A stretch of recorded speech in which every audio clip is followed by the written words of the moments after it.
Ladies and gentlemen, welcome to the Midday Market Monitor. And in today's video, we have SoFi up 3.5%. Nvidia. Let's go ahead and see Nvidia. They're the largest company in the world. They're fantastic. They just announced their brand new Vera Rubin with all 6 chips, the main components all being redesigned. Absolutely phenomenal, lowering the cost of energy, increasing the performance. Performance per watt ends up skyrocketing, blowing out the competition, down 2.45%. It's a weird market we live in today. Obviously, I hope that this leads to more sales. I hope that the H200 chips, the Chinese chips, end up going out and end up seeing spooky. Yeah, I know. It is spooky. I hope that H200 chips end up going out to China and those end up getting picked up by big customers. Not only that, in terms of my hopes, but this is even what potentially China is hoping for. China is preparing to approve some H200 imports as soon as this quarter for select commercial use, while barring military or sensitive government critical infrastructure. They're not allowing it for any of this, but remember, Nvidia is not getting any sales right now in China. So anything is good demand right now for the H200s. Reports are also saying that Nvidia is asking Chinese buyers for full payment up front, because at any point this could turn around and then they don't have to pay. So, hey, give us the moolah. You can get your GPUs, and then, we can do sort of a order by order. No more payment plans for China. Gotta love it. Okay. Ford's up 5%. Nice. Tanner's back home. Yeah. I'm back at home, feeling great.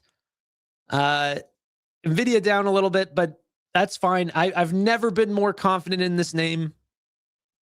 I love the skepticism, like sitting around, like emitting all of these guys who are not believing. By the way, I got to meet Alex from Ticker Symbol U. Great guy. Jose Navarro, great guy. I actually did breakfast with Jose every single day that I was down there. So got to learn about Jose a lot more and his opinions on different AI chip names, all of these things. So that was great. But yeah. Tanner, I miss you. Bob, I missed you, brother. Thank you for being here. Like, honestly, you guys don't realize how much I enjoy these shows. They're so much fun. It's the best. Okay. Is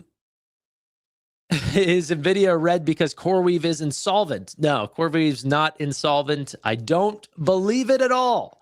Demand is off the charts, and all the large investors that I'm following are all very excited for CoreWeave. So I'm not believing in those reports, whomever those reports may be from, which I've got no problems with those people. That person. Really like their work, but they're wrong on CoreWeave, and they are sensationalizing what they're reading. Okay, let's go ahead and listen to Brad Gerstner really quick on some of his plays to see what he's been getting into. Let's have a look. Poised to get that first close ever over 49K on the Dow, so it's a pretty good start to the year.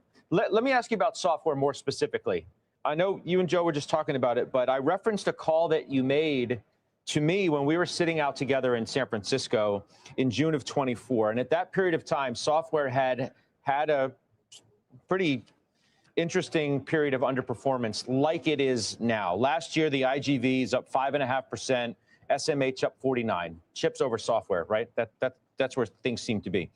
At that point, you told me that the smart money was buying software, that you, in essence, had thought maybe a bottom was in. Is this another one of those moments?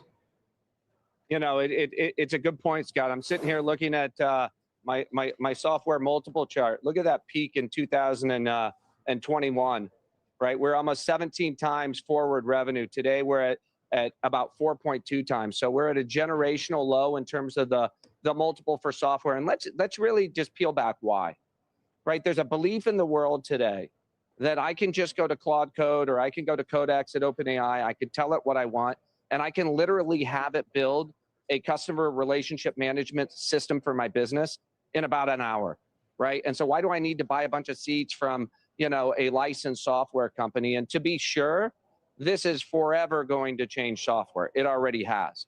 But not all software is created equal, right? There are applications which are easily displaced that I think are going to be displaced. And you see those multiples coming down. Lots of big names that were down 20, 30% last year. And we saw that coming, so we didn't own those names. But there are other companies that we own and love, like Databricks and Snowflake, that are actually accelerating. Why are they accelerating? They are the data substrate upon which enterprises are building agentic solutions. So when you talk about using Cursor to go build yourself an application, where do you think it sits on top of? It sits on top of that substrate that Snowflake or that substrate that Databricks has built. So we think the world is getting it wrong by treating all this stuff the same and throwing it all out. And so we'll see. These guys have to deliver. And so I expect we're going to see meaningfully accelerating revenues out of those companies, continued accelerating revenues, durable revenues, AI beneficiaries.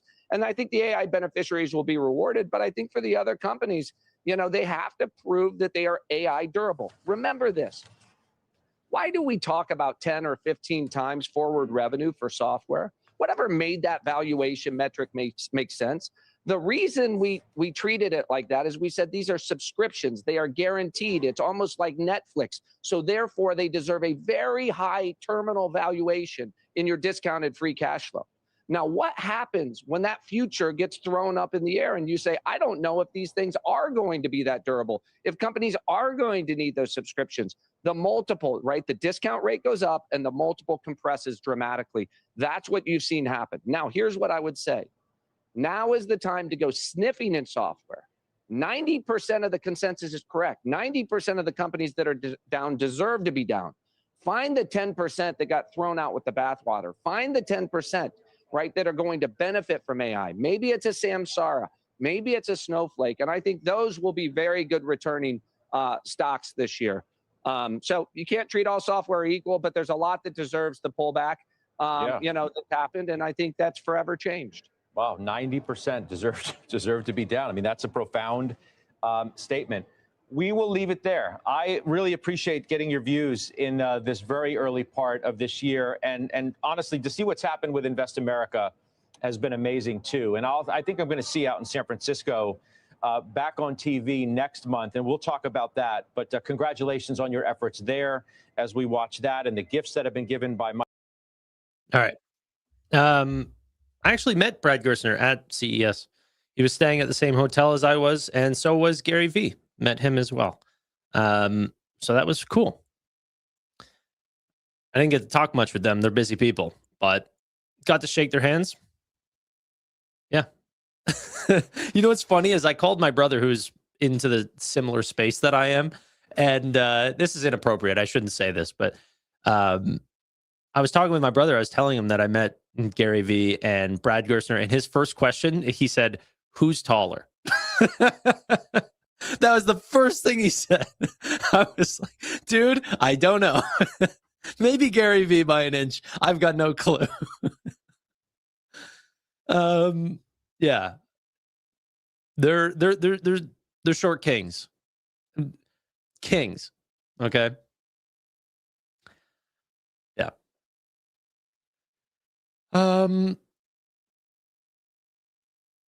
You did the right thing. Say hello. Keep it pushing. Yeah, I mean, I didn't steal them away for a picture or anything like this. I honestly believe I'll see them again. Okay. Now let's continue. First up, this is actually just breaking right now, or at least very recently. So let's read this.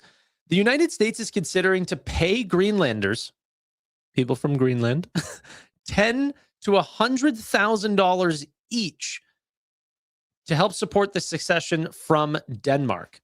Little annexing here, shall we?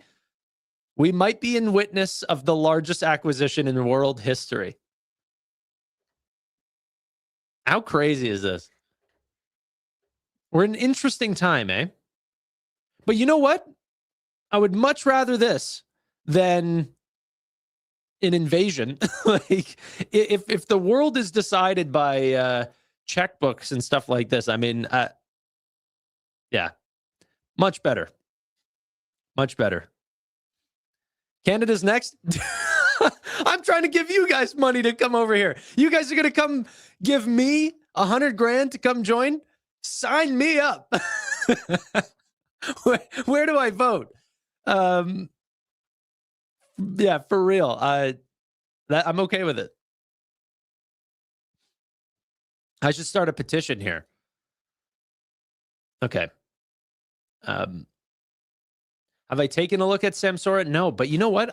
He's making me not want to look too much into Samsara as much as I want to look into Snowflake again now, because I have not reviewed that company in years, ever since Palantir, back whenever they were sort of running in tandem and there were teams being chosen on Snowflake versus Palantir. Ever since then, I've not taken a look at them, considering that they lost. The Great Canadian Purchase. Yeah, I mean, Florida was purchased, right? If I'm not mistaken. It wouldn't be the first time in history. Okay.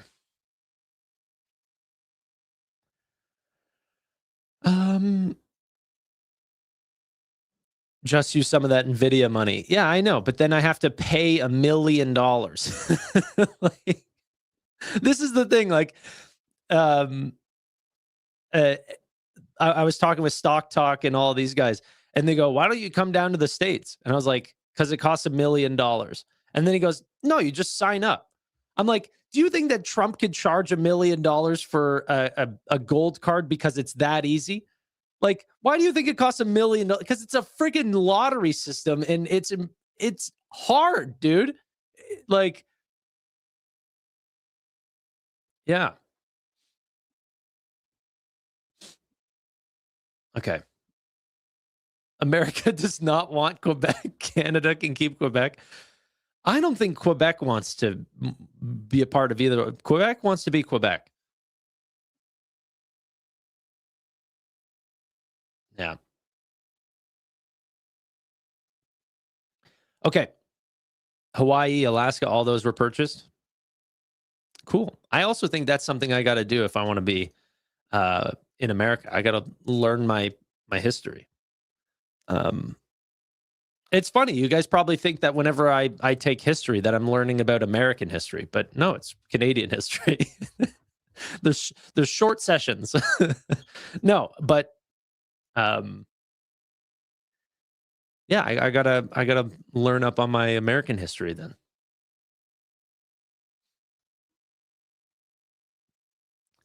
Okay. Let's go ahead and continue with the news. Did you guys see this OpenAI health?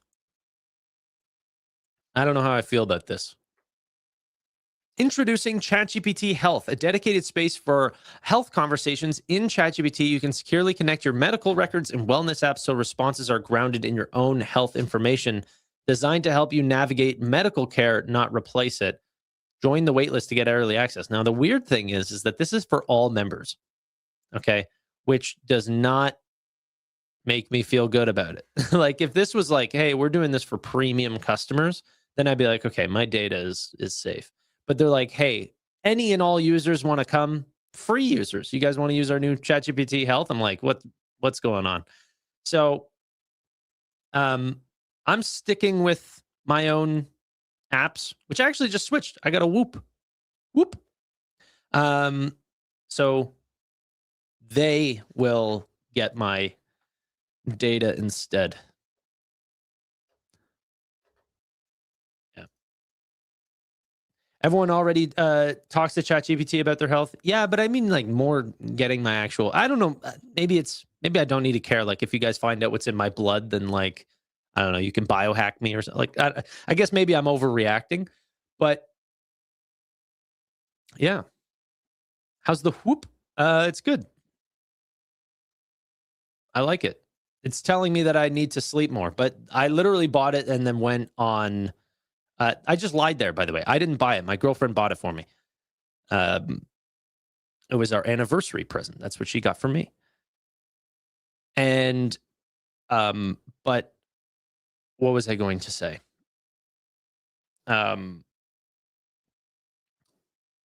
Yeah, then I immediately went and traveled. So this thing thinks I sleep like a maniac, but really, it's just been, yeah, bad timing. When you getting engaged? I can't say that here. Any Zooks rides in Vegas? No, it's impossible. You see them all over, and then you try to get like you download the app, you try to get a ride, and it just says none are available. It doesn't say a minute. It doesn't say. It just says this is not for you. And it's not because I'm like I had Americans with me that tried on their app. It doesn't work. I don't know.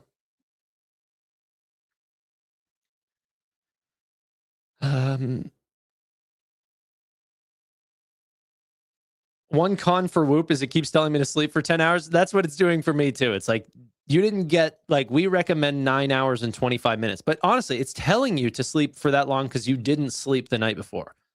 So it like tacks on like sleep debt onto the next day. And then it's like, hey, you slept for 6 hours yesterday, so you need a little bit extra today. Yeah. OpenAI might sell my data. I don't know, but Whoop's not going to. You pay them to keep it confidential. Okay. All right. Talk about OSS. Pretty interesting. Stock Talk's got me on that name. We were talking about it for, like, I had spent, I don't know how many hours with Stock Talk. So I got to learn Vishal very well, at least in that small time frame. But his opinions on some of these smaller names is very interesting. OSS seemed interesting. The only complaint, and I didn't really like his answer on it, is, as I said, okay, so what's the total addressable market for something like, you know, edge compute for data centers that need to be essentially ruggedized and put on boats and airplanes and all these things where the air, the liquid cool, the vibration, all of these things are going to be at different levels constantly, and it'll be very hard to run something the way it would be run in a clean data center, in a nice warehouse that's completely designed for data centers. You can't have that if it's on a, you know, a large carrier, an aircraft carrier. So yeah. And I said, how large is this industry? And he said, you know, it's probably billions of dollars already. I said, well, how much of that is, or like what's the revenue that OSS is doing? Well, it's a lot smaller than that. I said, who's the big competitors? And I didn't get an answer. So I don't know who the answer is. He essentially said that Oracle and, you know, many of these like extremely large data center names are not going to want to do these extremely small contracts. So they are not going to want to do it. And that's where OSS can come in. I love that idea.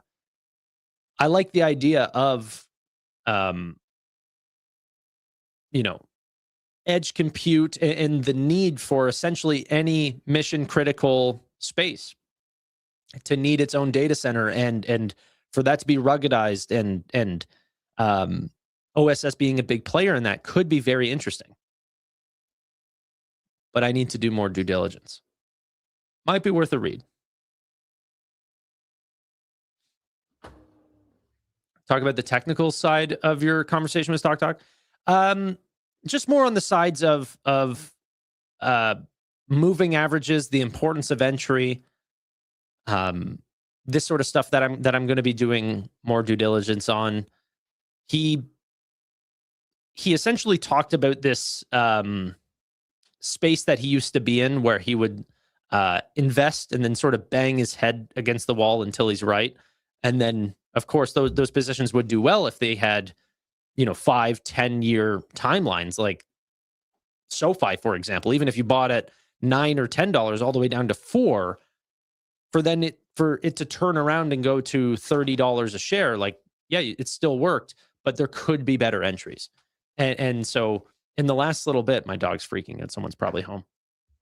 In the last little bit, like, he's been focusing more and more on how to get into stocks correctly. And that's probably something that I've not given a lot of credit to. And I've been somebody who he kind of called me out, not calling me out because he didn't know much about my trading strategy, but about the banging the head on the wall and focusing 100% on the research and the due diligence, which is what I've done. So I've not always gotten the best entries, but I've been in the right names. And sometimes it's worked out for me where I buy something and it immediately turns around, like a Chime or something like this, but that's mostly just luck based. I'm not following any, like, it just looked way too cheap. I understand valuation. I understand what the stock is worth, but and I still have a lot of questions about it. So it's something like, this is what I love. We're all learning.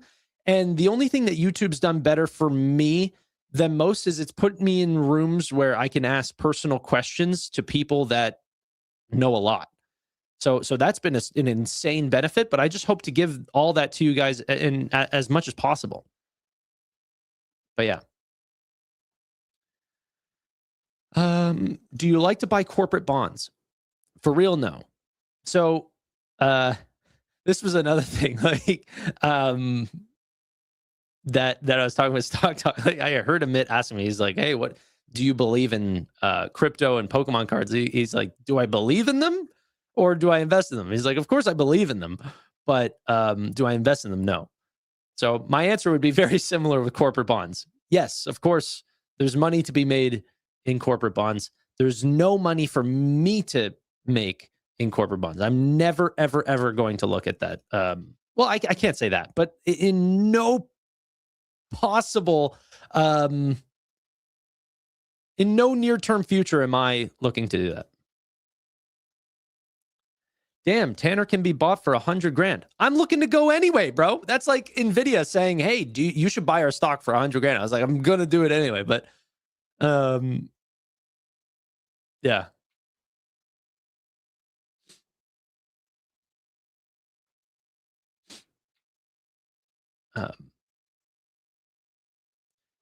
Tanner, what is your cost average on Celestica? 0. Yeah, I'm pretty good at timing these types of investments. I don't own it. That's my. Okay, I have to let this dog go. She's freaking out. All right. Go on.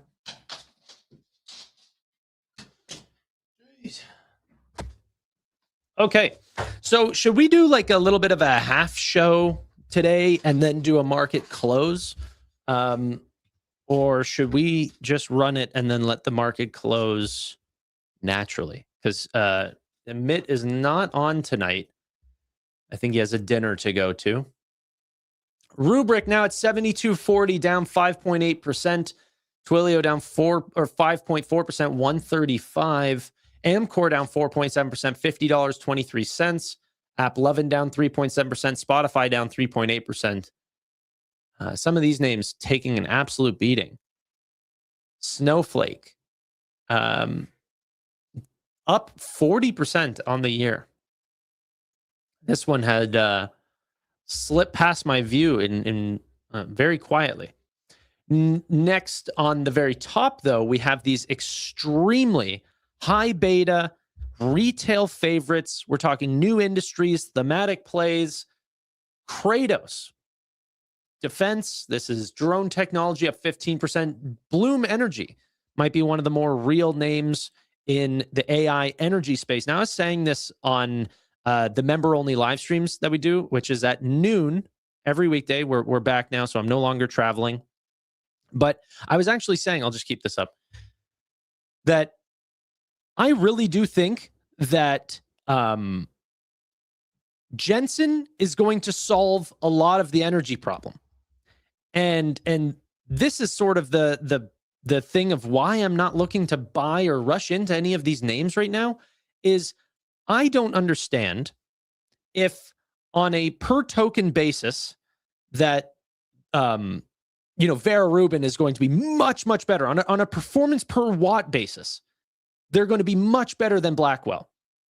They literally heat or the water that they end up using for the liquid cooling or the solution is at 45 degrees Celsius.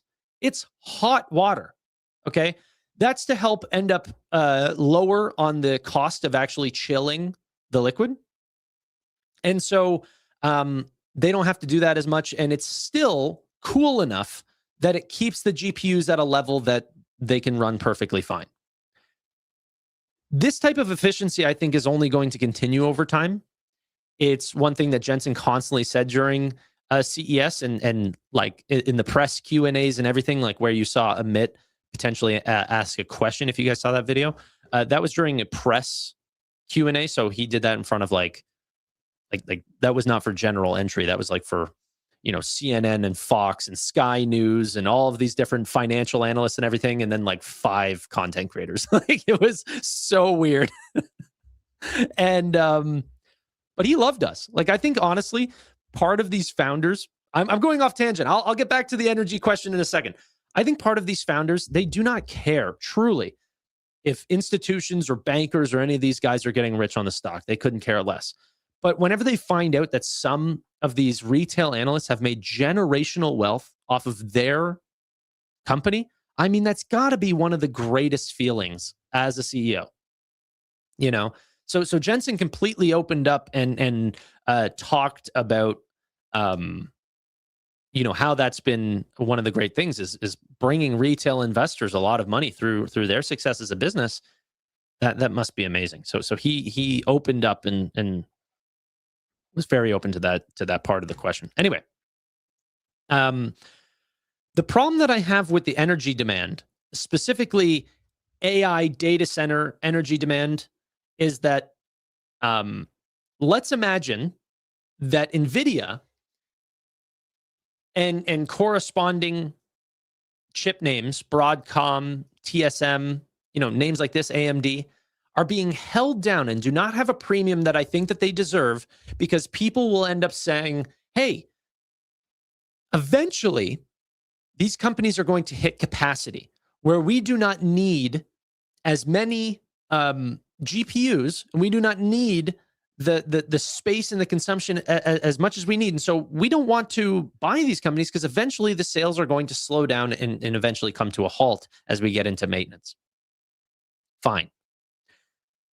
But the energy names are so much more expensive. You're talking 500 PEs, like extremely expensive, sometimes 500 price to sales, because these companies are about to go online. They're not even going to go online this year. They're not going to go online next year. We're talking way far out.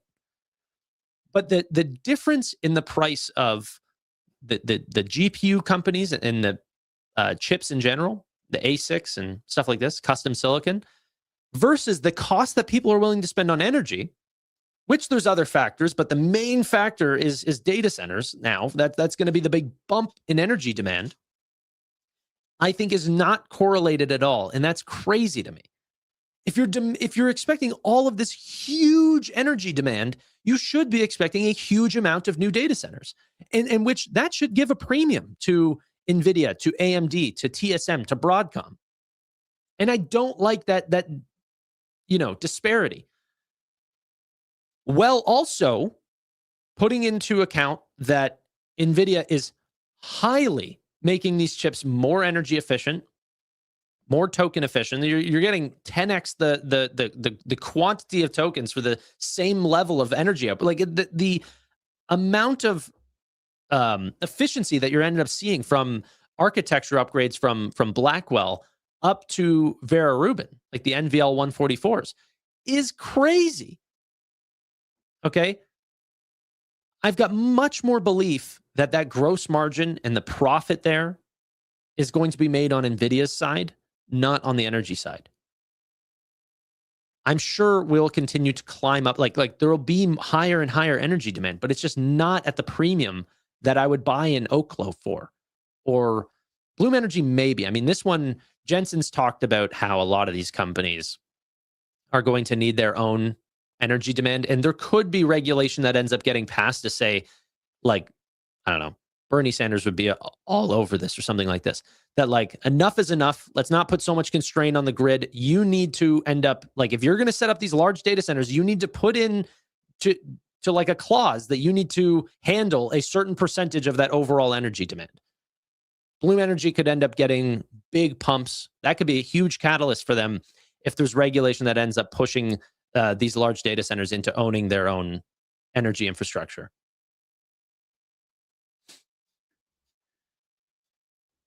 Okay. Let's see. More efficiency means more power is even more worthwhile. Yes, but that means that more GP. I'm not saying that there should be a cap to energy. I'm saying like you can look at it two ways. Nvidia is fairly priced and energy is overvalued, or energy is fairly priced and Nvidia is undervalued. That's all I'm saying. I'm just saying there's a disparity. So if you're saying more efficiency means it's more worthwhile, then Nvidia needs to be at a higher price. Right? That's all I'm stating. I'm not saying we all need to come down and we need to slow growth. That's not my belief.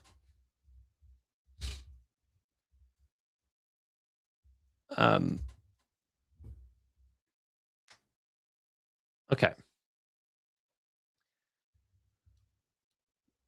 I'm happy you're back. I hope you had a nice time. It was fun. It was fun. Vegas has some of the best food in the entire world. Like, for real, we ate like kings the entire time. And that's great. By the way, I went out with all those guys, all of them. They all like to gamble. Didn't put $1 on anything. I can't do it, man. This is, I swear, I sat down at one of these slot machine things just to see the view of the player. It's like VR. It's like a screen that is VR. It goes all the way up. Its contrast is turned all the way up. It's like Coco Melon for adults. That's the only way that I can describe it. If you've ever played Coco Melon for one of your children, it's like psychologically designed to like keep children's attention. It's super weird. And yeah, I'm not advocating for you to use it or not, but that's what those things are. And I could just immediately, and I was watching, I'll say, he's got no problem with me saying it. Evan from Stock Market News. I was sitting with him and he was playing. And every time he hit it, I was like, this is the one. This is the one. This is the one. For real, it never was. They all, like, this was one of the easiest times that I've ever gone to Vegas because everyone around me lost everything. Amit got, drained of all of his money, stock talk. Evan, I think Gov might have made a little bit of money. Wolf Financial might have made, or not even made a little. I think he like came close to break even. He's the only one that actually walked out with money, which was his own. And yeah,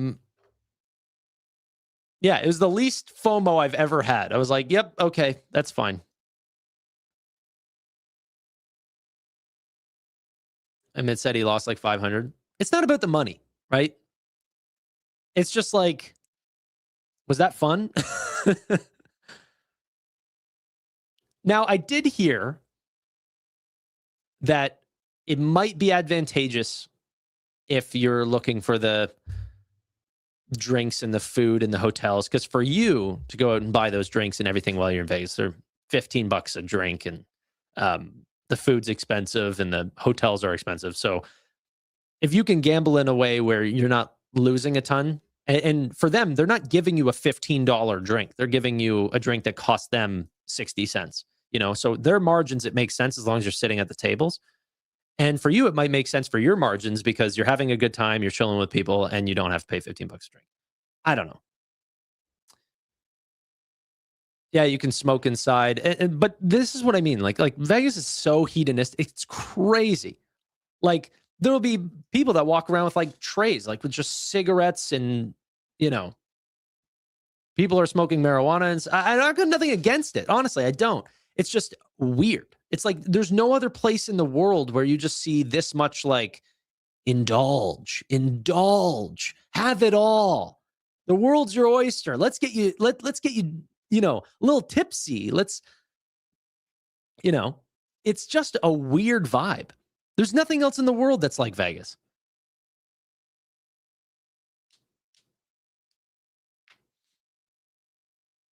It is Sin City. It's straight up as Sin City.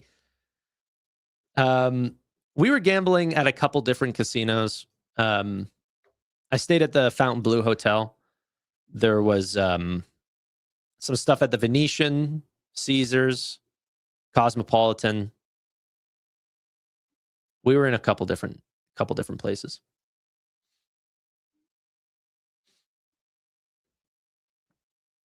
Okay.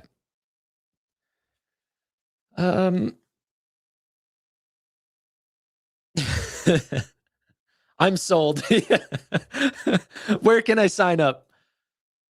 No, it's a good time. It was fun, but I am a foodie. I really enjoyed the food. I do not mind spending. I'd rather take that $500 and go spend it on amazing food. And that's what we did. Yeah, we probably went through $500 worth of food each, and it was great.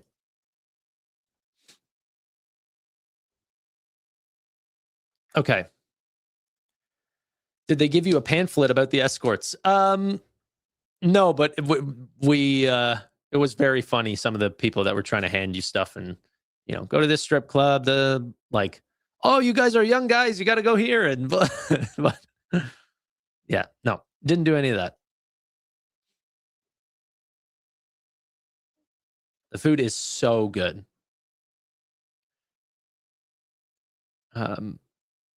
Where'd you eat? Peter Luger's was one of them. Water Grill.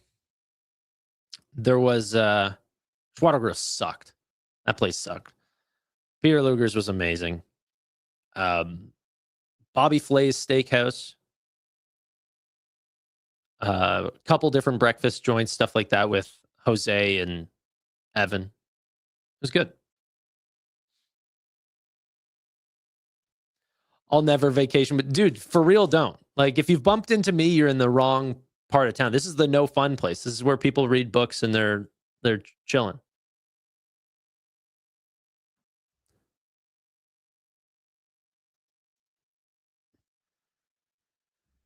I heard Amit was trying to convince you guys to go to a gay bar. I don't remember it quite like that, but he did continuously try to get us to go to a place. But I didn't know that it was a gay bar. But maybe it was.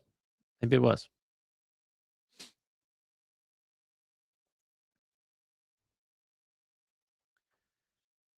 Yeah, Peter Luger's, I think, was my favorite while I was down there.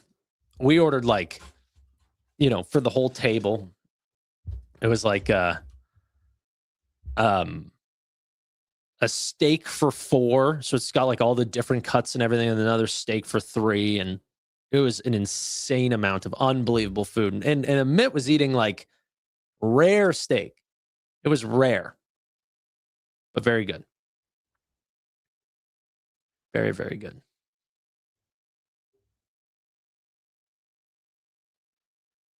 What did I learn from Stock Talk?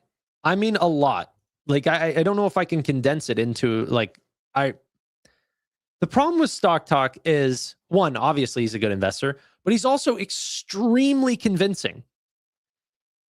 And so there's also some things like whenever I hear something that might be like pitched that I don't see, or I don't know the whole industry, or I don't know the competitors. It didn't seem to me that he could name the competitors for OSS, or that I don't know.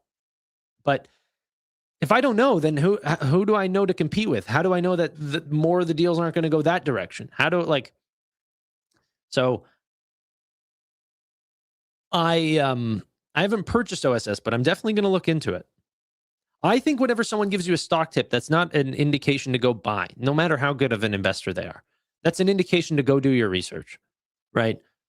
So let's say a few weeks from now, OSS is down. I've listened to a bunch of the earnings calls, gone through the presentations, listened to the fireside chats and everything. I like what I'm hearing. Okay. And I buy this name after it's gone down a little bit based on some fake story that I think is overblown. And then it continues to fall. And then I go, oh, Stock Talk got me into this name. No, he didn't. Okay. I got myself into this name. It's extremely high risk. It's not even $1 billion business. They've lost money over time. Like this is, it would be on me. But it's always great to hear from another great investor. I should, not even another, just a great investor. I can't even believe I just said that. That was dumb. That, you know, a stock tip is an indication to just go do research. Okay. Company called OSS, One Stop Systems.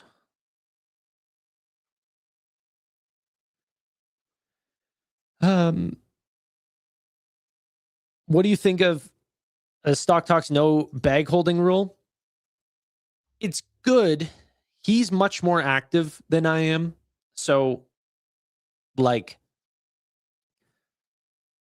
I do think that there's a lot of names where you need to cut your losses, especially there. I see some people where they've lost like good money in a name and they go like, oh, I've already lost this much. And now I'm going to hold it till it goes to zero or it comes back.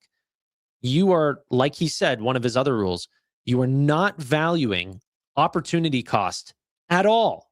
Like you need to put that money into something that you actually believe in.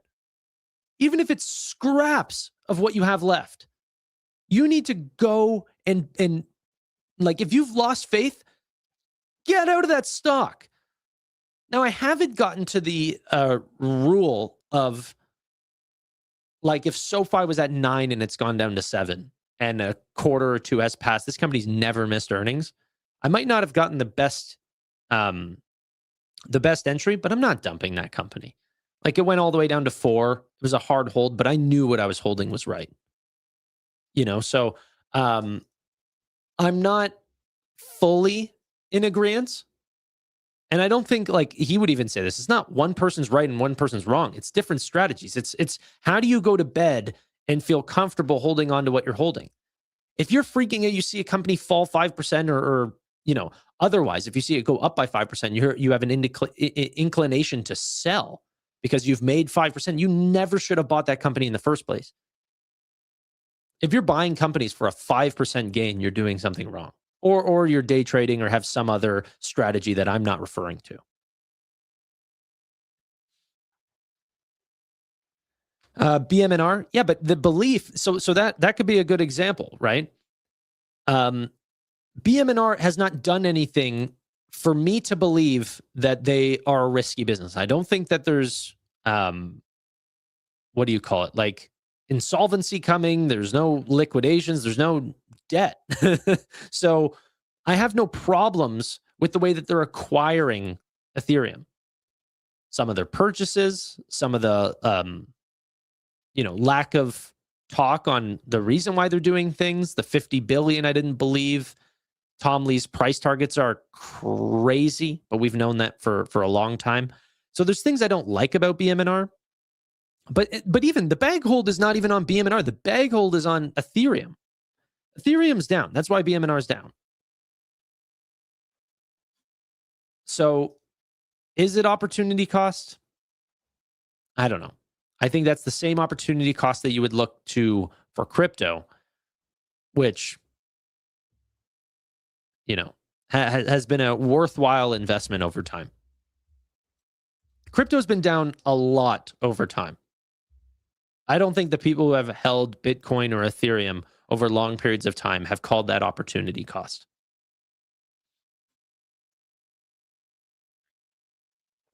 PayPal, though, PayPal for real, that's opportunity cost. If you believe that.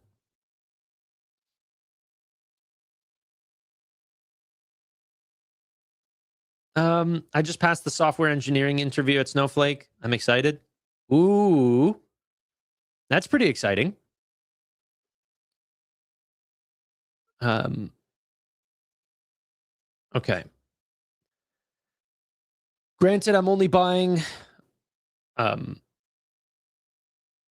Yeah, this. Oh, MJ, what a great point this is. That strategy only works in bull markets.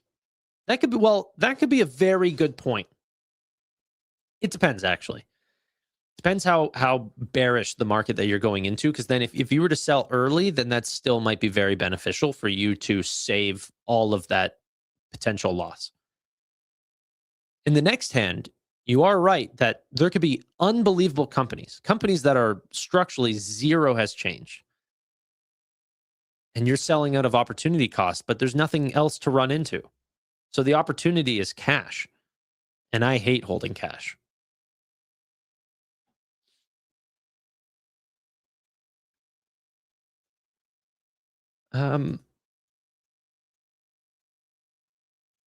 PayPal has been a bag for me. Alan, I'm going to use you as an example. And hopefully you stay in chat really quick and answer these. Do you have faith in the company? What is keeping you there? Is your original thesis still alive? Can you answer some of these? And then my follow-up would be, if it's not, if you're like, okay, well, honestly, things have gone a lot slower than I've thought. The turnaround is not what I thought it was going to be. I'm owned it for 4 years. Okay. So, like, at what point do you say, okay, well, I wouldn't even beat yourself up about it. You made a bet, and in that control, like, you don't have control of the company the way that Alex Chris does. He decides what products they go after, what competition, what acquisitions, stuff like this. If that's not going well, and they're not showing investors that they can turn this around, and you don't even believe that, then what are we sitting in this name for? Is that your highest conviction player? Is there another company that you'd prefer to hold?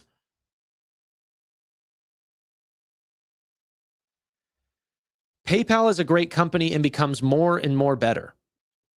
I actually think the opposite. Every quarter, they're showing that their market share is decreasing. They're growing slower than the e-commerce market is. Every quarter that's doing that, they have a worse position. So whenever you're buying value, the problem is that it can actually be timed, right? Like Berkshire Hathaway buying a textile business. That was a ticking time bomb because textile companies in America were going away. So he had to get it right at the right time. And actually, he said that was his worst investment. But if payments and payments in the form of PayPal is, although it's growing, it's not growing faster than market share, which means competitors are coming in and eating the space, then you could potentially be on a timer. With growth investing, like Nebius, for example, which is the one that I've been looking into a lot and acquiring the most amount of shares in, is okay. Every day that I think that the market is not pricing in what I think that this company is worth, which is not one of those days. Today's a good day. Like, they continue to sell more and more of their product faster than the market, growing egregiously. Like, too fast, they're growing. Every day that makes the valuation even better. So I thought to myself, whenever I bought that teaser position in PayPal, I was like, man, I would just rather buy Nebius here. Yeah, but valuation is tied to fundamentals. You can't have valuation not, like, they're the same. They're the same thing. You can say that a company like AMD is expensive and a company like Nvidia is undervalued, even though one is 10x bigger than another. And I'm not saying that is true. I'm just saying someone could argue that one has faster growth and has more market share and doing it with bigger numbers. And so that's what makes it even cheaper. You can't have cheap and underperforming like fundamentals. I mean, you can, but like it would have to be even cheaper.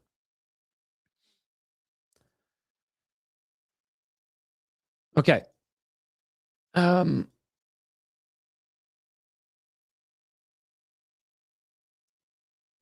do you like Zeta? Are you looking to invest in it?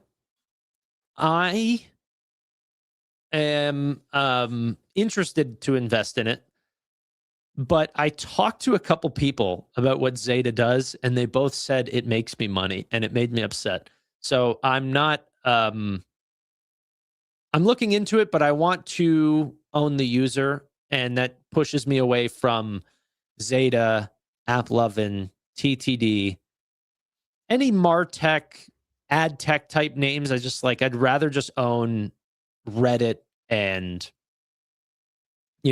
Meta and Amazon and the customers and Google, the companies where customers are going to their websites. After that, you can improve your margins over time.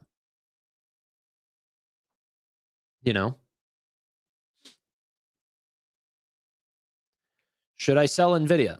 Well, I mean, I can't tell you what to do. I don't know you at all, but do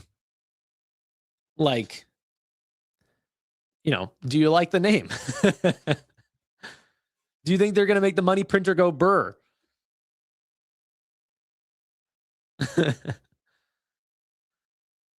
And if you don't, and you're not sleeping well at night, then sell it, And if you think it's the greatest company of all time, and they're selling the most important product of all time, and that product is the fastest growing total addressable market of all time, and no one's as fashionable or as fashion sense forward as Jensen, then you might not want to sell it.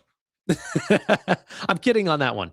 But yeah, he even said at the Q&A, someone said, "Why aren't you wearing the shiny leather jacket?" And he said, "I don't dress myself."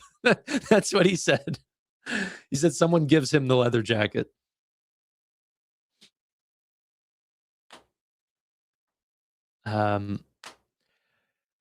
Dougie Dallas, what's up, brother? You just described Palantir. Dude, I love Palantir's, I love the mission statement. I love the numbers that they're putting up.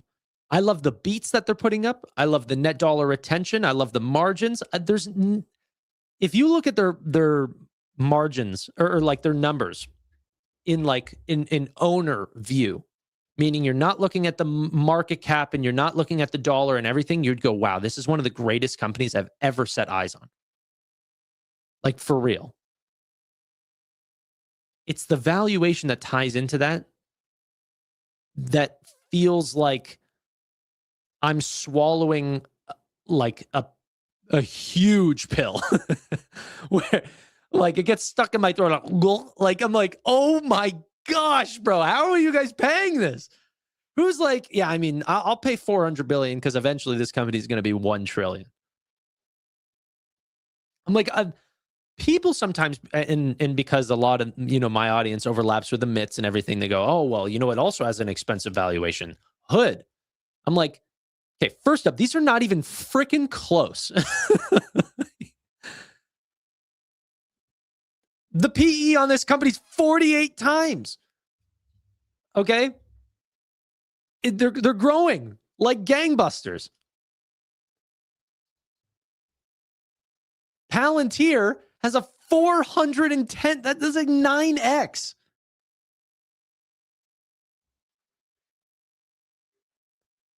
What did I just hear? What? Pause.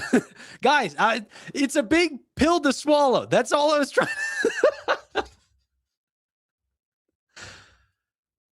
I've been hanging out with Mitt too long. He's got me, everyone's saying pause in my chat. Like, bring that to a Mitt's chat. This is hardcore investing over here. I'm not making anything any better here. I'm not doing anything. Okay. My kid's traumatized. That's a regular saying. People say this. A big pill to swallow. Okay. Do you think we could get a hood price under 100 if crypto continues down? Absolutely. Absolutely. A hood is not anchored to a certain price that they can't get rid of. I mean, you're talking about essentially a 16% decline, even less than that, to go below $100. The call that Tom Lee's team, Sean Farrell, said is that Ethereum is going to go down to 1,800. If Ethereum goes down to 1,800, if Tom Lee thinks that we're going to go into a literal bear market in 2026, a 20% drawdown, then of course hood is going to go below 100. It's just whether or not you believe that. Isn't it a hard pill to swallow? If it's that, what's funny is now that you read that, I think you're right. And that, oh boy, I am sorry. It's a tough pill to swallow. My bad. I'm over here just putting huge pills in my throat. Absolutely disgusting. What a bad comment this has turned into. It's a tough pill to swallow. That makes a lot more sense. Way less allegations. That's beyond funny.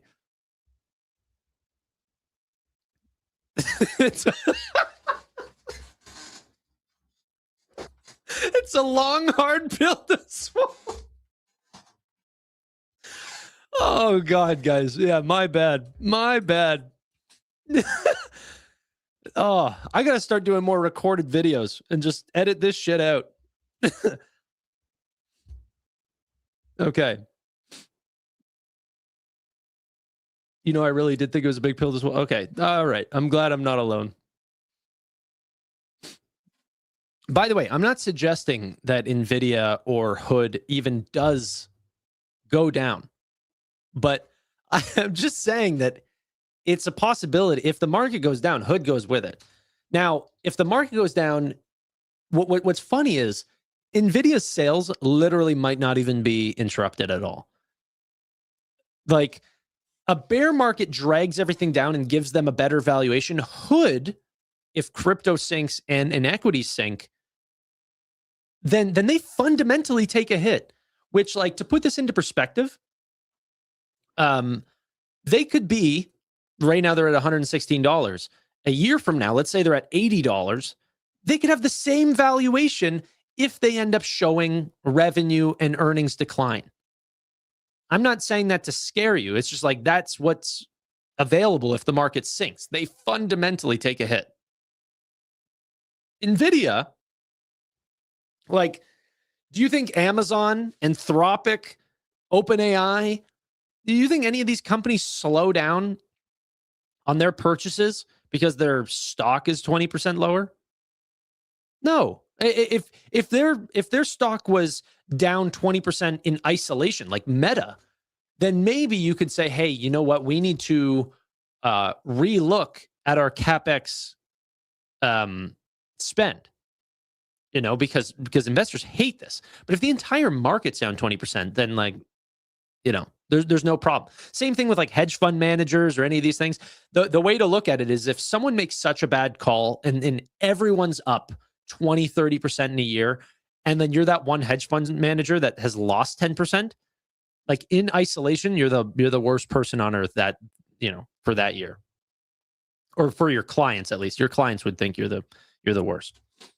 Hopefully you go home to your wife and kids and everything and they still love you. But if everyone's down, if all the hedge fund managers, everything are all down, no one gets fired, because, hey, who could have seen it coming?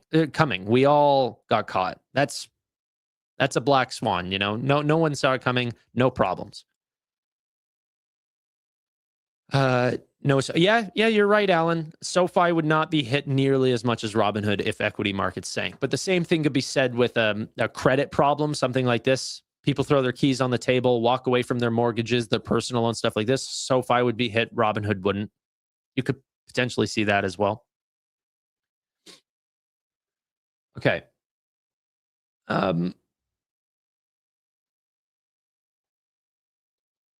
Okay. What thoughts and discussions were there about self-driving cars at CES? Well, a lot. There's definitely a big focus. But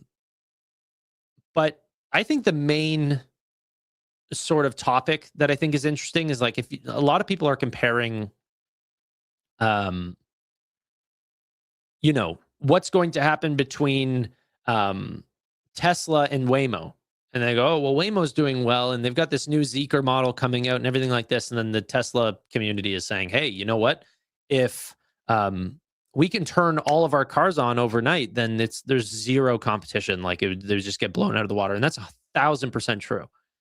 If Nvidia can end up solving the self-driving car problem and saying, hey, put these sensors, these cameras into your vehicle, like the Mercedes-Benz 2025 CLA, put our chip in there, use our software, and you know, we can help simulate these drives and everything. Eventually, it's going to be plug and play for these new vehicles. And that does give real competition to Tesla. Is not equipping one small company like Waymo with full self-driving capabilities. It's equipping full self-driving capabilities for Mercedes, for BMW, for Honda, Toyota, you know, Hyundai. All of these, that's competition. And that's where, you know, you saw Tesla's stock end up taking a slight hit during the El Pamayo announcement because they're getting closer. And that is interesting. Tesla, in the last little bit, you know, last 2 weeks or so, essentially having a 11.5% haircut or so. But still at $433. CoreWeave also slightly up. The insolvent company did not really see any sort of hit or change in the stock because it wasn't true. Okay. And Nvidia down 2.5%. It's absolute insanity to me what people are putting on the valuation of this company. Everything from the China news to the upgraded chips to you know, the 500 billion 5-quarter, you know, orders to the like XAI deal, them being a strategic investor on their latest $20 billion round, the Anthropic deal, the OpenAI deal, the Humane deal in the Middle East. All of that not being priced into the 500 billion. China being the largest one, the H200s. We're seeing further and further allowance. The licenses are coming soon. Like, I do not understand how this name can be down 2.5%. It's incredible. Where's the revenue? Are you talking, Night Owl, are you talking about Nvidia? Or are you having your own discussion in chat? Because if you're talking about Nvidia, whew, the revenue's there.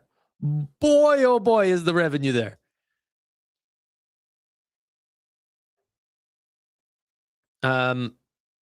President Trump just said Cuba is in trouble and hanging on by a thread.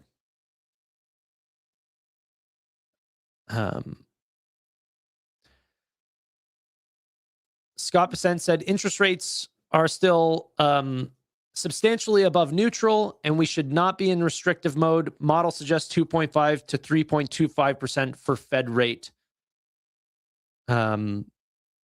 Would be much better. Okay, let's see.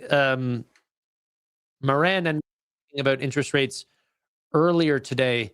It's a 1-minute video. Let's hear what he has to say about what should happen with the federal funds rates going forward. This has heavy implications, not only on every single stock, but, you know, Nvidia is going to get their sales regardless. This is going to put more impact on names like SoFi and potentially why you even see them up over 3% today. Let's have a listen. You've been very, very transparent about where you are on the dot plot and what your forecast is. So let's start there. Where are you for this year Where's your dot? What are you looking for? Yeah, so I'm unsurprisingly the lowest dot. I'm looking for about 1.5 points of cuts. A lot of that is driven by my view of inflation. I gave a speech about this about a month ago in December at Columbia University. My view is that almost all of the excess inflation over target is due to quirks of how we calculate inflation. So as you have talked about with many of your guests many times before, shelter inflation really, really lags a lot. And because average tenant rents have caught up to new tenant rents, because market rents have been running at a 1% rate for a couple of years now, I think it's appropriate to sort of think about underlying inflation as abstracting from that a little bit. The shelter inflation is indicative of a supply-demand imbalance from 2022, 2023, not 2027. We need to be making policy for 2027 because of policy lags. And the other side of it is the portfolio management fees that I'm sure you've talked about again with many of your guests many times. Stock market went up, mechanically inflation moves higher, despite many of your other guests, I'm sure, no doubt, telling you about fee compression in the asset management industry for decades. So you abstract from those two things, underlying inflation is running at 2.3%. That's within noise of our target. Little 150 basis points of interest cuts to boost the labor market. I mean, tell me you want the Fed governor job, please. That can definitely help SoFi's stock price. There was a comment that Anthony Noto made a while ago where he said, if this was before the latest 25 basis point cut that has actually happened, he said that if we ended up seeing 100 basis points of cuts, that our company would go gangbusters. And if we ended up seeing 200, we'd just go straight into overdrive.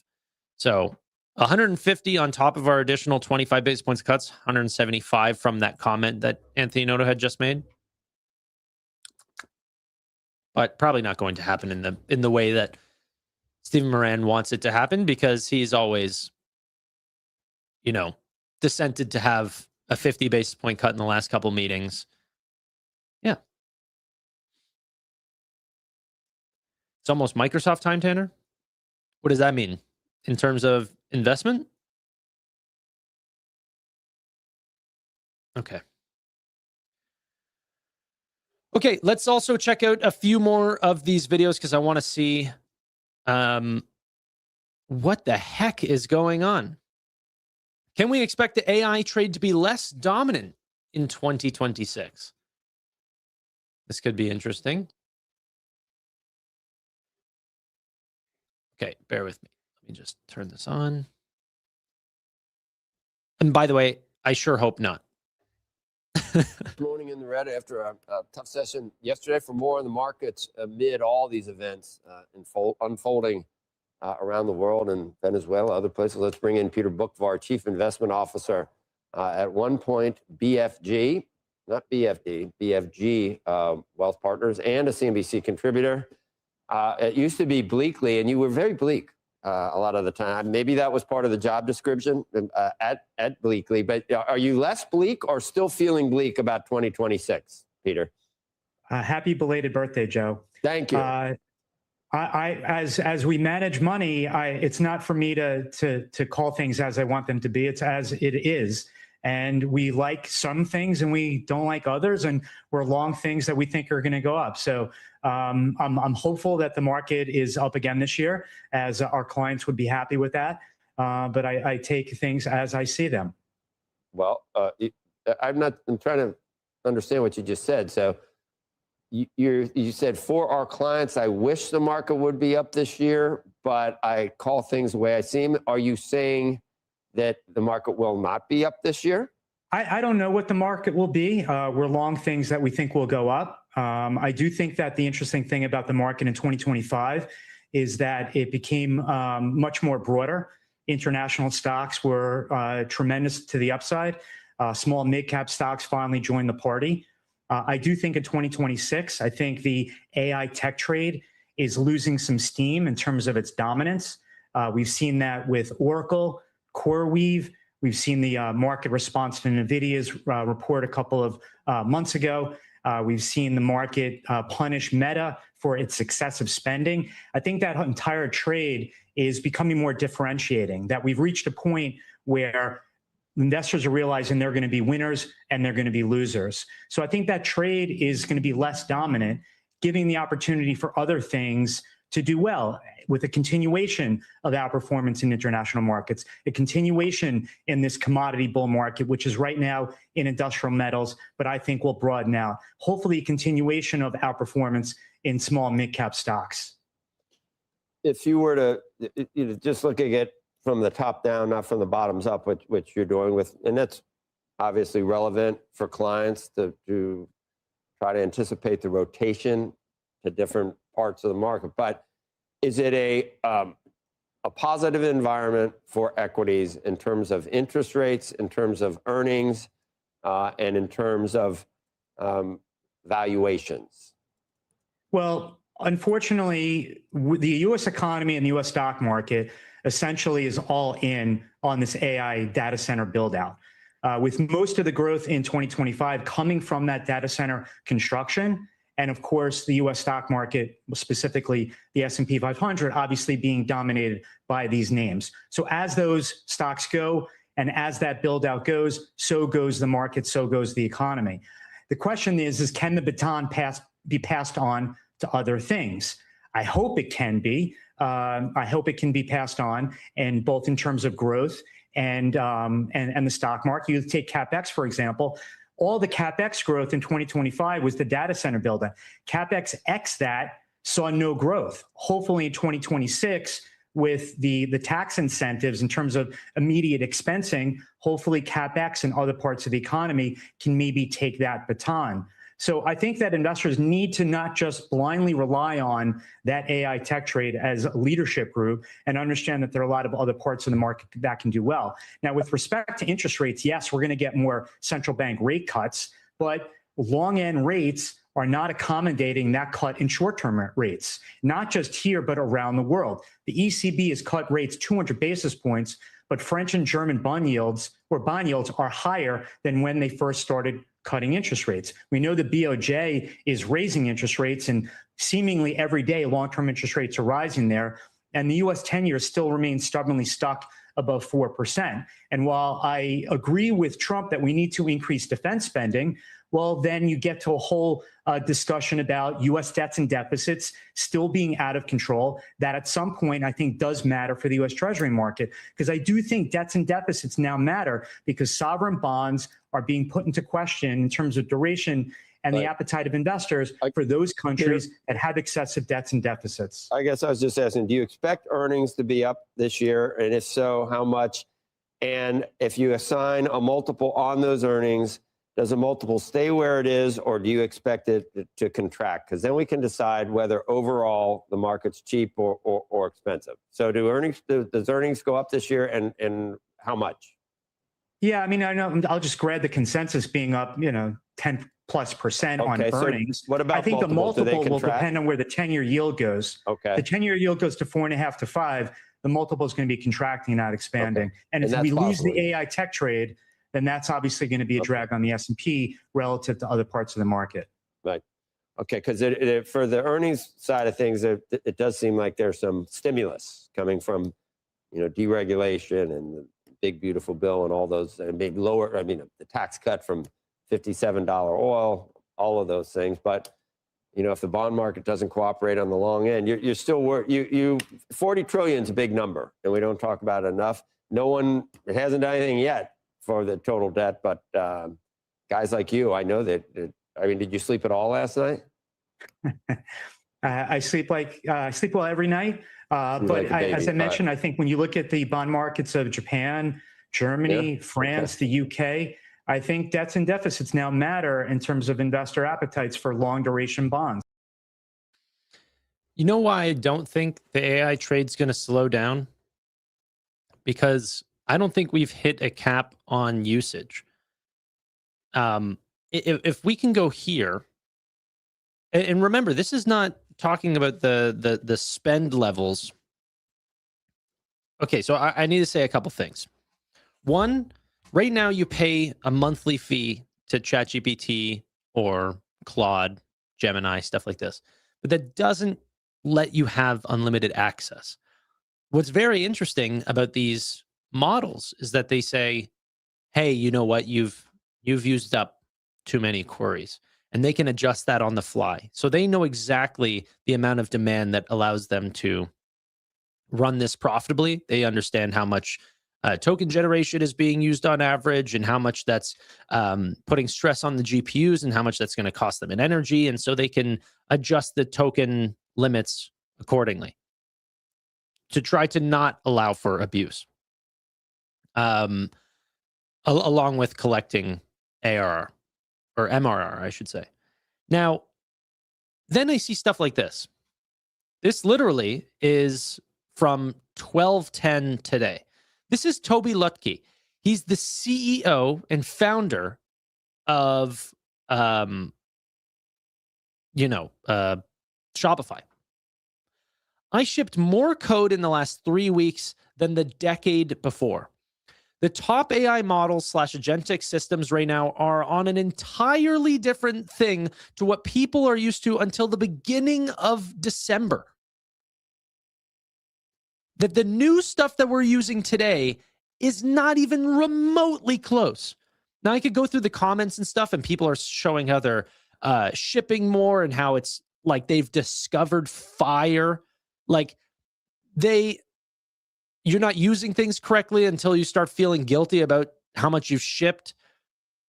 That I made a mistake last week using ChatGPT 4.1 for 5 minutes. It felt like going back 10 years in time. Okay, this is the biggest source of coding you could possibly find, like, or at least one of them. So high up on that list, an actual like genius, and saying everything is different since December. It's been a month, guys. The amount of usage is just skyrocketing. How can this not affect names like AMD, Broadcom, Nvidia, the rest of the AI names? Like there's nothing that's not a part of this, right? Whether you're talking about packaging or testing or different supply chains or, whatever. Oh boy, I'm just a big fan. Lovable.dev, this LLM can help you create an entire app with no coding experience. You can build and deploy it at scale with Lovable using only words to describe your app. Rare time in history. I mean, yeah, crazy. Crazy. Jeez. Where does the money come from? Where do the money come from? The money comes from, like, ChatGPT goes to customers, asks for $20 a month, $200 a month. They get that. They take that money. They go buy GPUs. And then they go, hey, guys, look, everyone's paying us $20 a month. Can we also get, a little bit of debt? Can you realize how fast we're growing this business?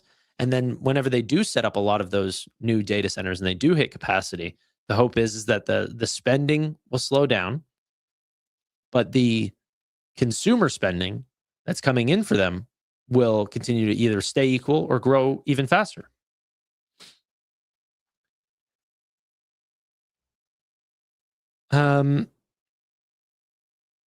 Subscription. Well, it's not just subscriptions. You're talking about advertising. You're talking about, like enterprise level subscriptions and stuff like this. So the companies spend millions of dollars for Slack. You don't think they're going to spend millions of dollars, billions of dollars for access to LLMs?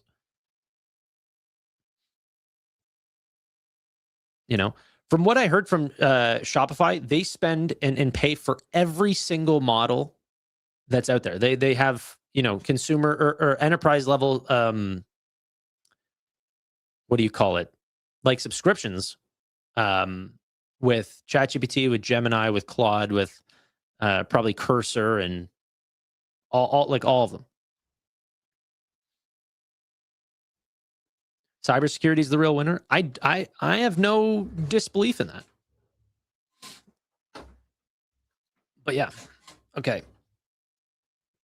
Companies paying $200 a license for every engineer.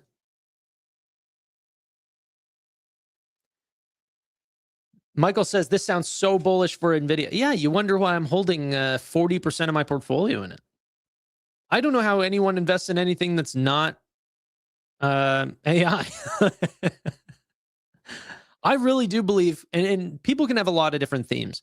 Like I was even talking with Stock Talk, a lot of his themes are, edge compute, on-device chips for inference, drones, stuff like this. I like that stuff. That's fine. I like AI. I like blockchain. I think that's going to revolutionize finance. And they're industries that I can understand and wrap my brain around and see it firsthand and follow those people.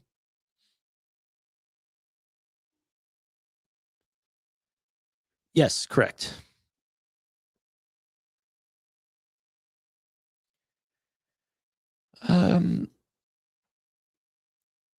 AI is great, but competition will make it cheap.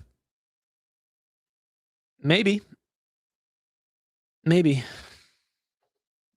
I don't think they're going to be built equally. I think that's like saying, you go back in time and you say like, oh, Google's not going to be anything because Microsoft's going to make their own chatbot, and then Apple's going to make their own, and Meta's going to make their own, and they're all going to get into chatbots because it's super easy to compete.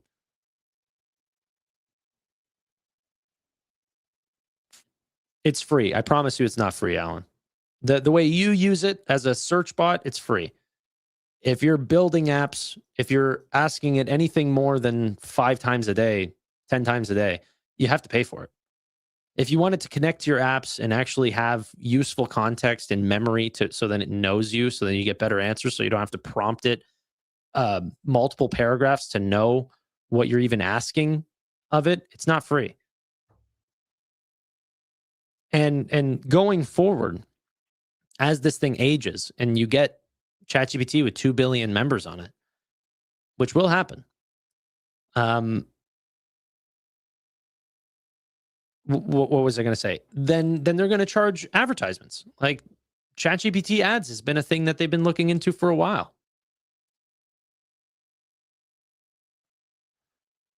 Okay. Yeah, that part's not even going to stay free. Sam Altman, everyone gives a lot of crap with Sam Altman. Sam Altman has been a legendary VC for a long time. And he's seen how to grow a successful startup. He realizes that to be in this space, like they need to blitzkrieg onto the stage, so then they even have a chance of going up against Google and Meta and all of these names. So right now, they're giving things for free, but that won't be the way it always is.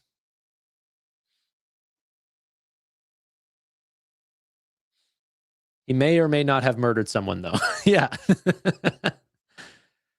I'm not going to speculate.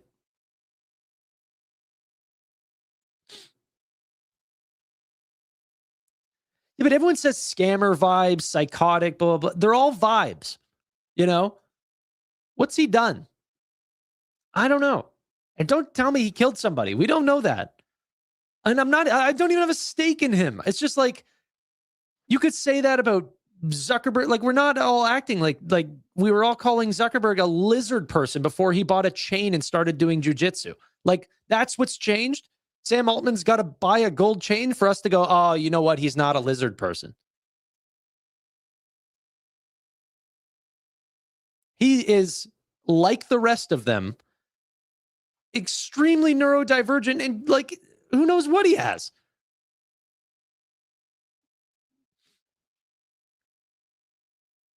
We're acting like we didn't talk about this way with Elon and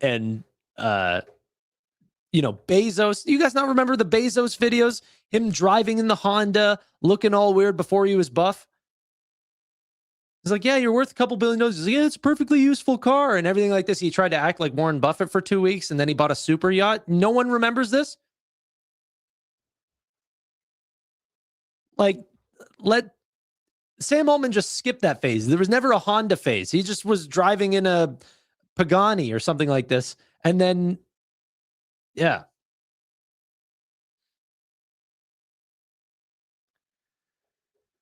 Okay. No, he for sure killed that man. You do not know that.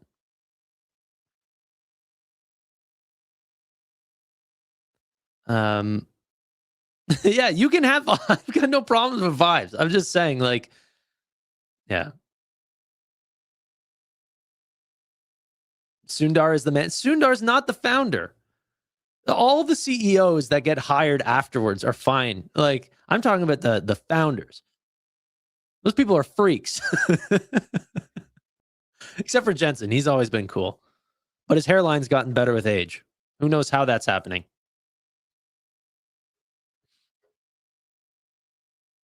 Okay.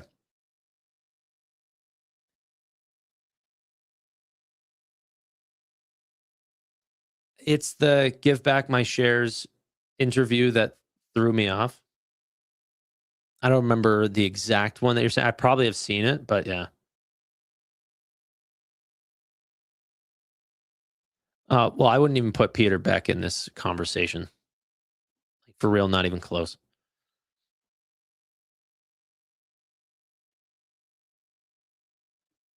Okay. Yeah, do you know there's like a property?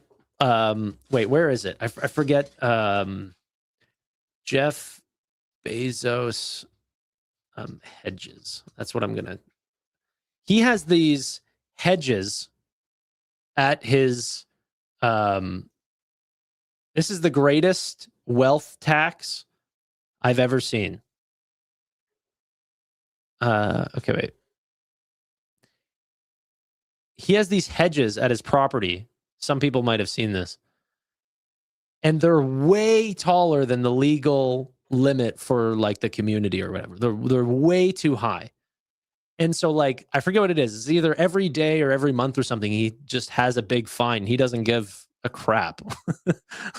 I think there's supposed to be like a certain level. He just built them way higher just for like big privacy things. And he just takes a fee every day. He just pays the fine. What are you going to do? It's the biggest flex I've ever seen. It's like, just park illegally every day. Who cares? They're fireproof?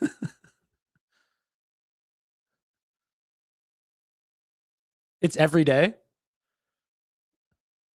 That's funny. Okay. Peter Thiel is kind of normal. Didn't he do a presentation on Satanism? None of these guys are normal. They're not normal. But I appreciate the products that they put out. Like, I understand. I'm screaming this from a, great, I'm sitting in front of great technology. I love it all. He can talk about Satanism. I'm not part of it.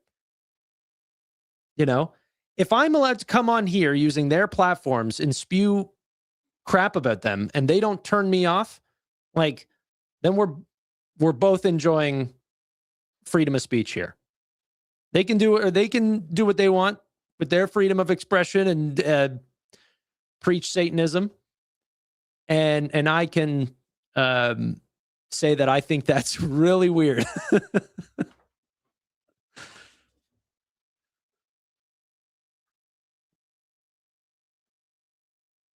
Okay.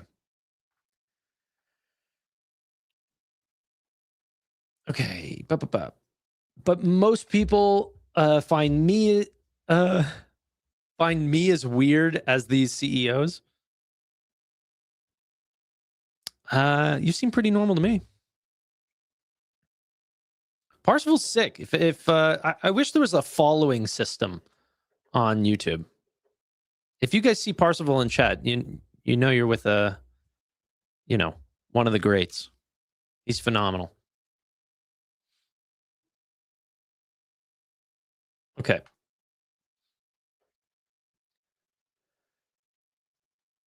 Just tuned in. Short TLDR on Nvidia down, new GPU. Yeah, so they announced a new GPU. Now, of course, they are down. but it's not necessarily because of the GPUs. There were some concerns that these chips are going to get so efficient that they're essentially going to cut out the need to use their product. But I think people just are not understanding. Like, this is like saying, oh, you can text on your phone. You don't need an app store. You know, like, oh, all the demand for LLMs is eventually going to be done on your cell phone. Like, as if that's where the demand for AI ends, is asking it, you know, to build you a custom meal plan. Like, I get that you do that on the free version of ChatGPT, but that's not what Toby Lutke's doing with Claude. You know what I mean? What was your impression of Vishal? I really like him. He, you know, he treated me with a lot of respect. Was extremely nice. It's hard to dislike anyone that is yeah, I mean, he was great. I've got nothing bad to say. I don't agree with all the takes that he had, but he didn't agree with all mine. That's just normal.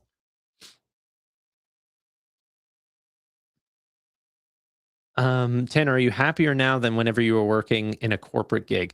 Well, I never really was working in a corporate gig. Like, even whenever I was with a large financial institution, I was still technically self-employed. They had sponsored my licenses so then I could be a financial advisor, but all my clients were still my own, and I still ran my own practice. So, yeah, I can't really say I've ever climbed the corporate ladder or did anything like that ever. But I'm more happy now than when I was doing that, though. This is the happiest I've ever been.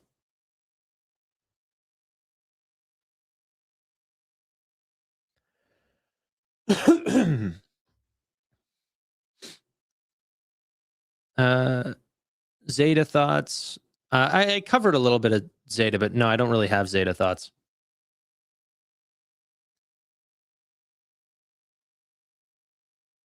You're welcome, Tanner. Thank you. JT, thank you. You're the man. Okay. The presentation was kind of boring except for the cooling of chips part. I thought there was a lot more to like than just that, but you know, it is extremely technical. And whenever he's going through the importance of the certain decisions that he's made, or, you know, why having this much bandwidth run through one of these chips at one time is so important. Like, it can be a little bit technical, but in that room, it was not boring at all. Any single time that they showed off like the update and the performance of the new chip, it was just like the whole room was like, oh, it was like a bunch of like, whoa. It was a lot of fun. I'm graduating soon. Then it's the auditor's life for me for the next 20 years. Gigi, I think that's great. I've got no problems with that. Tanner has made me a thousandaire. Glad I could help, brother. Love it. As long as you didn't start at $1 million, I love it. If you started at $1 million, now I've made you a thousandaire, then we've got a problem.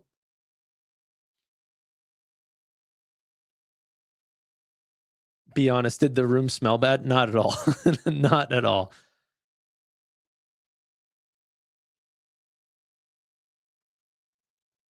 As someone who just started their Nvidia position, this is good for me. Oh, don't you love that? People who are starting their Nvidia position here. It's the best feeling ever. I mean, yeah. Okay, ladies and gentlemen, this is essentially going to be it for me for the day. I got to go make a video on SoFi. Hopefully it's good. And then maybe I need to make another video updating you guys on some of my just my full thoughts on Nvidia. I don't know. What do you guys want to see me do? What should I do?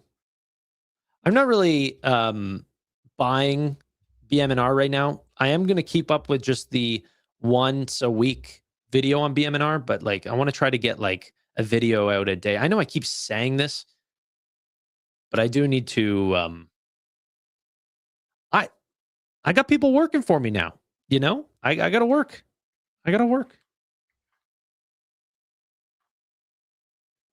Okay. We got no host for the close. I could maybe be back. A lot of people saying Nebius. I love that. You guys want some Nebius content?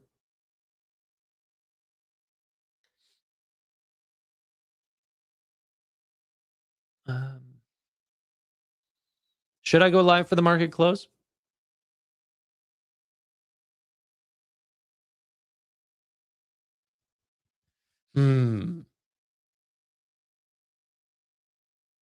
Maybe. Keep up. And the best way to keep up is in the Discord, ladies and gentlemen. We got 2,500, 2,600 people in the Discord. Absolutely free to use. Just to talk with the rest of the community and discuss stocks, you know, whatever. Let me know in some of the Discord suggestions if there's new stocks or channels that you guys want, if there's something that I should be doing differently. Yeah, that's it for me. You can also join the Discord if you don't. I know some people don't like scanning QR codes. That's been a thing that people don't like to do. If you go to futureinvesting.pro/links, I think my Discord's on that as well, along with all the other socials and stuff like this. Discord's a cesspool. Discord is it's like saying, well, I was going to say it's like saying Reddit's a cesspool, but I've heard that a lot as well. But like, you find your community, you know? Discord's just, I'm talking about my community. If you're saying my community is a cesspool, then that'll be the last comment you've ever said.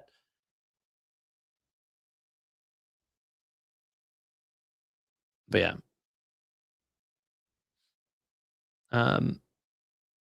Can you link the Discord? I can just send the link in the Discord, yeah. But then I got to create a link. Here, wait, give me one sec. Okay. This is the Discord thing. So am I going to buy the Discord IPO? For real, no. So this is another thing too. I don't understand how Discord makes any freaking money. Like, it's crazy to me. I have purchased like a background and like an animated logo or whatever. I would never buy that crap if I wasn't a person of influence. Like people use my title and my name and everything to scam people out of their money. I'm not going to reach out to you for anything like this. Okay. I do sell a product, but it's not like we're not DMing you to or asking you for USDT and give us gift cards. Okay. We use freaking PayPal. Okay. But like, who is server boosting and using Nitro and shit like this? Like, I don't understand the point. I run a 2,500, 2,600 person Discord. It's pretty large. Okay. For Discord. And we got no boosts, no server Nitro. It's a free service. I don't get it.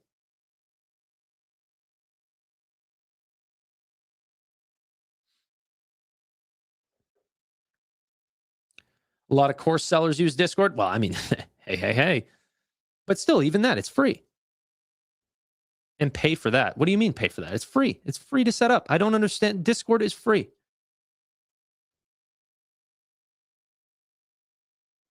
There's a picture of you and your man bun on the Discord. No, it's not. But maybe I should put it on there.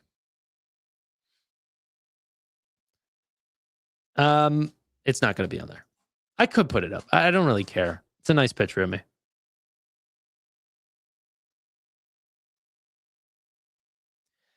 The only thing is, like Parsifal, maybe if you use Discord and all that stuff, I need someone to tell me how I can ban people who are not on my channel. Like, there are people who are acting as me, trying to scam my audience, and I don't know how to do that. I don't, like, they're not in my server, but they write their descriptions like it's saying that they're in my server, but they're not. So it can be a little deceiving.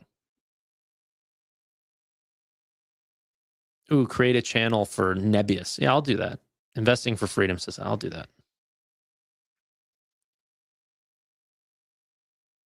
Yeah, everyone that joins gets spammed with Tanners.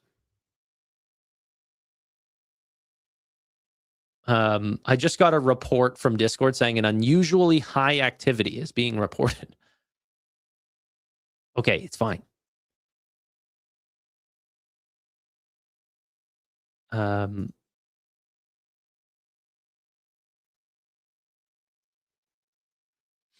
Okay. Yeah, I got that when I joined. Why is Palantir down? Let's check. See, the problem with Palantir being down, I'm like, is this just valuation wise? Like, obviously the additional spend on like from governments saying, you know, we're going to spend $500 billion more. And that's great. But yeah, I don't know. Welcome, welcome, welcome, everyone. Say hi in the chat. The Tanner bots are out. Yeah, okay. I'll make sure to make sure we don't have any pesky people in chat. Okay, that's it for me, ladies and gentlemen. Thank you all so much for joining, and I'll see you guys tomorrow. Bye for now.